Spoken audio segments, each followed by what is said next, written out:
Barcelona, Madrid, Reuters. Separatists looked set on Friday to regain power in Catalonia after voters rejected Spanish Prime Minister Mariano Rajoy's attempt to neuter its independence movement, instead reigniting the country's biggest political crisis in decades. Spanish markets recoiled at a surprise result that is also a setback for the European Union, which must now brace for more secessionist noise as it grapples with the disruption of Brexit and simmering East European discontent. By risking a parliamentary election in the region, Rajoy appears to have made the same mistake that leaders including Greece's Alexis Tsipras, Britain's David Cameron and Italy's Matteo Renzi have made in recent years, betting that voters would resolve their troublesome domestic conundrums for them. For an interactive graphics package, click tmsnrt.rs/2agbog. With well over 99% of votes from Thursday's election counted, separatist parties had secured a slim majority. Spain's stock market fell around 1% and the country's borrowing costs rose as investors bet the ensuing ramp-up in tensions with its richest region will hurt the Eurozone's fourth-largest economy. Rajoy ruled out calling national elections over events that have weakened his authority, while both he and exiled separatist leader Carles Puigdemont said they were open for dialogue. But they offered no details, and such calls in the past have failed to yield any solution. After several strained months that saw secessionists organize an illegal referendum on October 1, and police confiscate arms to try to prevent it from taking place, the election result has done nothing to resolve the standoff either. The secessionists kept a majority, but it was reduced and they may have difficulty forming a government, and support for Unionist Party Ciudadanos has surged, but not enough to catapult them into power. The divisions are huge. It will take time to mend them, and that should be the priority for all political actors. Reconciliation within the remit of law, Rajoy told a news conference at the government's Moncloa headquarters. With Catalonia accounting for a fifth of its economy, Spain had already trimmed growth forecasts for 2018, and the prospect of prolonged uncertainty worries business leaders. More companies leaving, less economic activity there, and worse for everyone, said the chief executive of a major listed Spanish company, speaking on condition of anonymity because of the tense climate of the independence debate. More than 3,100 firms have shifted their headquarters out of the region since October's referendum. Overnight hotel stays rose 2.1% in Spain in November but fell 7.3% in Catalonia, the National Statistics Institute said. Back to square one. File photo. People react to results in Catalonia's regional elections at a gathering of the Catalan National Assembly (ANC) in Barcelona, Spain, December 21, 2017.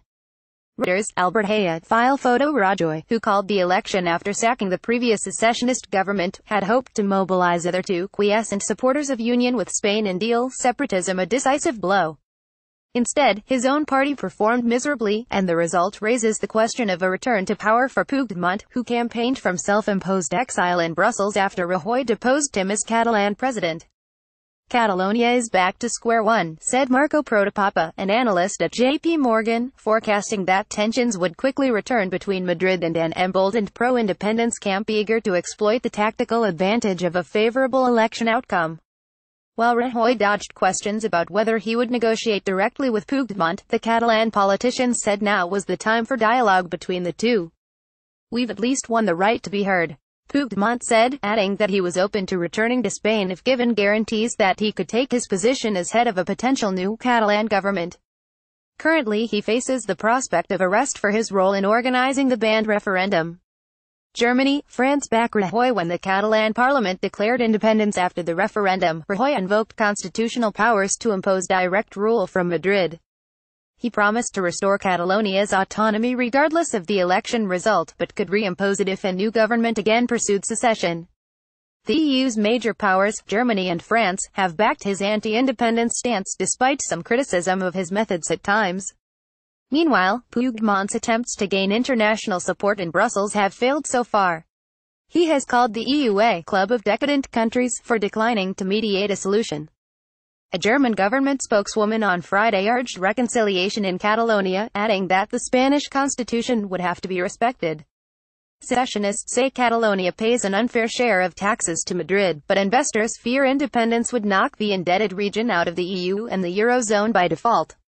There is a huge effect on investment from abroad.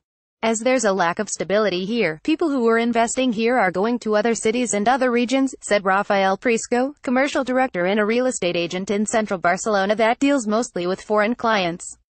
Europe now ends the year having struggled to build on the integrationist Emmanuel Macron's victory in the French presidential election in May. Germany faces months of political limbo. Brussels is mired in a nasty dispute with Poland's right-wing government, and a far-right party has just entered the government in Austria. In Thursday's vote, Catalonia's separatist parties won 70 of the 135 seats, compared with 72 last time, with Puigdemont Junts per Catalunya, Together for Catalonia, retaining its position as the largest separatist force. Ciudadanos, Citizens won the most votes, but other unionist forces, Rajoy's People's Party and the Socialist Party, performed dismally. "It's a bitter victory," said Paloma Morales, a 27-year-old student at a Ciudadanos rally. "It means 4 more years of misery." Additional reporting by Paul Day and Andres Gonzalez, writing by Ingrid Melander and Angus Berwick, editing by Kevin Liffey and John Stone. Street or Standards. The Thomson Reuters Trust Principles.